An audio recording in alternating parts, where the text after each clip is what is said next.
الحمد لله القائل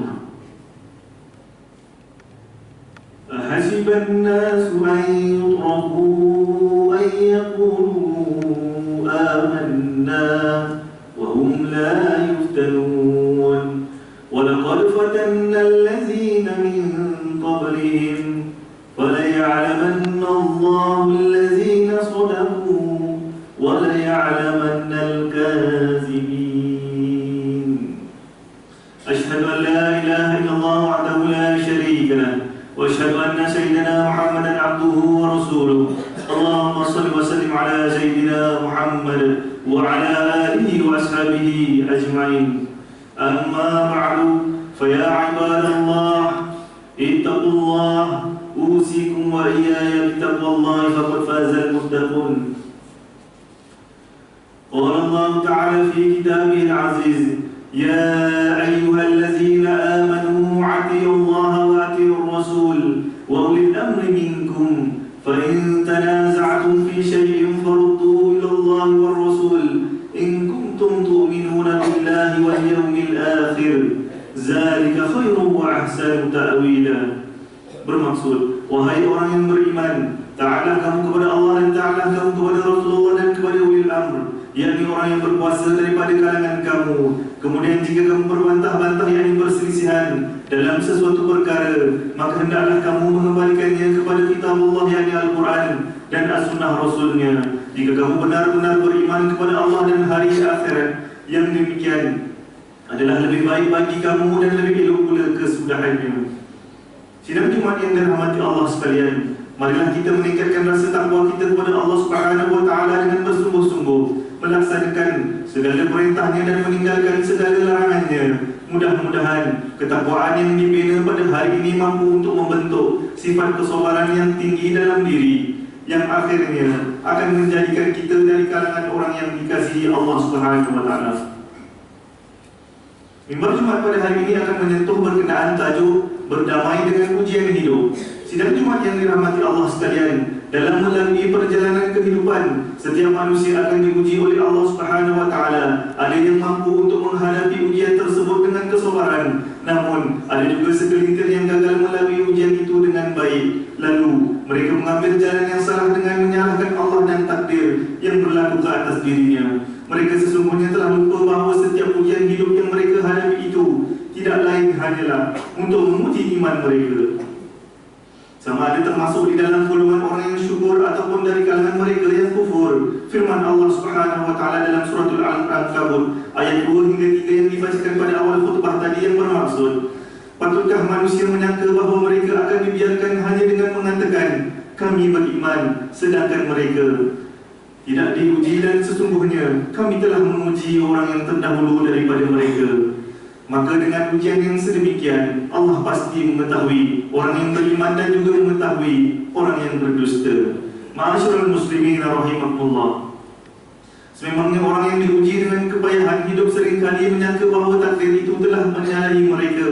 Mereka melihat ada golongan manusia yang hidup bergelumang dengan dosa, tetapi hidupnya dalam kesenangan. Sedangkan dari sisi yang lain, ada golongan manusia yang taat kepada perintah Allah, tetapi diuji dengan kesempitan hidup. Mereka terlupa bahawa bukan sahaja orang yang miskin itu diuji oleh Allah Subhanahu wa taala, malah mereka yang hidup kaya di dunia ini juga hakikatnya sedang diuji.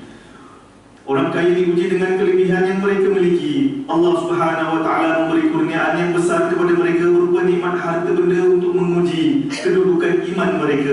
Adakah nikmat yang diberikan ini digunakan untuk memberi manfaat kepada manusia lain, atau harta tersebut dikumpulkan supaya menjadi kemegahan pada dirinya dan berlaku sombong terhadap orang lain? Kemanakah harta tersebut digunakan dan dibelanjakan?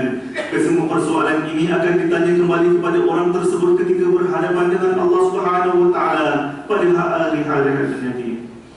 Bagi golongan yang diuji dengan kemiskinan dan kekurangan pula, ujian dalam bentuk kekurangan harta adalah ujian yang sangat berat untuk ditempuhi. Ada sebahagian daripada mereka yang terpaksa mengikat perut kerana tidak mampu mendapatkan sesuatu makanan untuk dirinya dan ahli keluarga.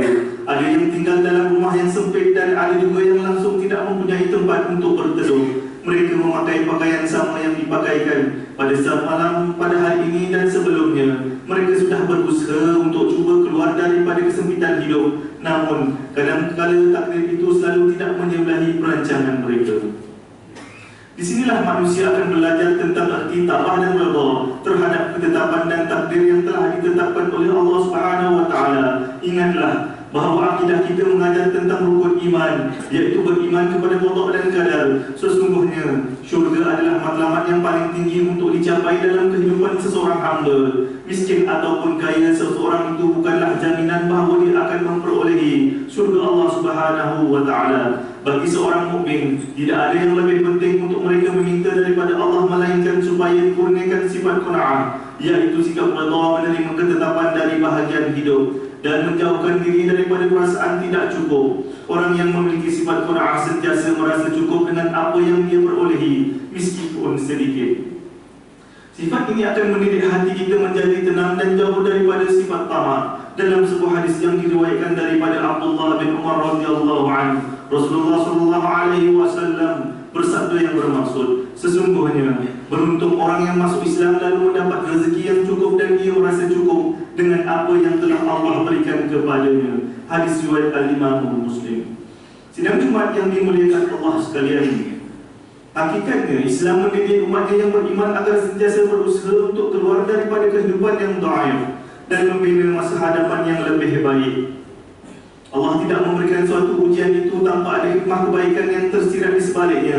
Barangkali bagi seseorang mukmin yang diuji dengan kemiskinan tetapi sentiasa sabar dan bersyukur, Allah Subhanahu wa taala akan memberikan kepada mereka nikmat kurniaannya dari sudut yang berbeza. Ada yang diberi kenikmatan melalui perasaan bahagia dan jiwa yang semakin tenang.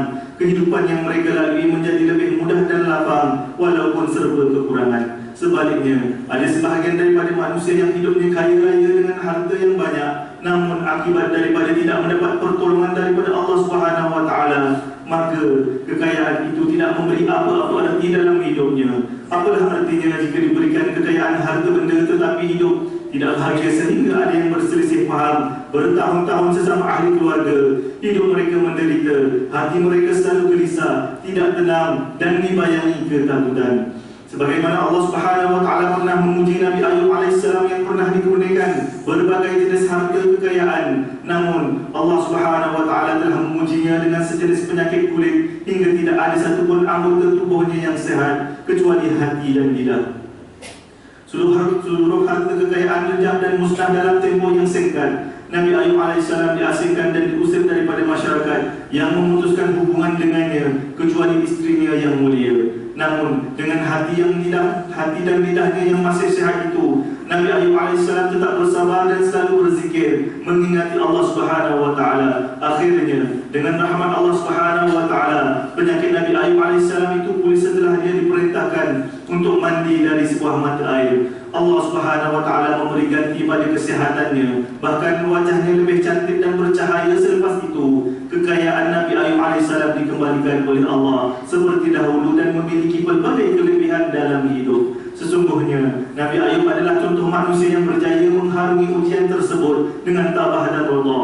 Sidang hadirin yang dirahmati Allah sekalian, sebagai kesimpulan bagi mengakhiri khutbah kita pada hari ini, mimbar ingin menyeru kepada semua jemaah sekalian agar sama-sama kita melihat kembali keadaan diri kita dengan penuh kejujuran. Orang mukmin yang bertakwa adalah mereka yang redha dengan apa jua pemberian Allah dan merasakan bahawa pilihan Allah Subhanahu wa taala untuknya itu lebih baik daripada pilihannya sendiri. Ini kerana Allah sahajalah yang maha mengetahui akan hal yang terbaik bagi tiap-tiap para hamba-Nya di dunia ini. Marilah kita menghayati firman Allah Subhanahu wa taala dalam surah Al-Baqarah ayat 186. Wa idza sa'alaka 'ibadi anni fa inni qarib ujibu da'watad da'i idza da'an falyastajibu li wal yu'minu bi la'allahum yarshudun. Yang bermaksud, dan apabila para hamba-Ku bertanya kepadamu mengenai aku, maka jawablah bahawasanya aku, yakni Allah, dekat dengan mereka. Aku perkenankan permohonan orang yang berdoa apabila dia memohon kepadaku, maka hendaklah mereka memenuhi segala perintahku dan hendaklah mereka beriman kepadaku. Semoga mereka selalu berada dalam kebenaran. بارك الله لي ولكم في القرآن العظيم ونفعني وإياكم بما فيه من الآيات وذكر الحكيم وتقبل مني ومنكم تلاوته إنه هو السميع العليم. أقول قولي هذا وأستغفر الله العظيم لي ولكم ولسائر المسلمين والمسلمات والمؤمنين والمؤمنات فاستغفروه فيا فوز المستغفرين ويا نجاة التائبين. آمين آمين يا موفق الطائعين وفقنا لطاعات أجمعين وتب علينا وعلى المسلمين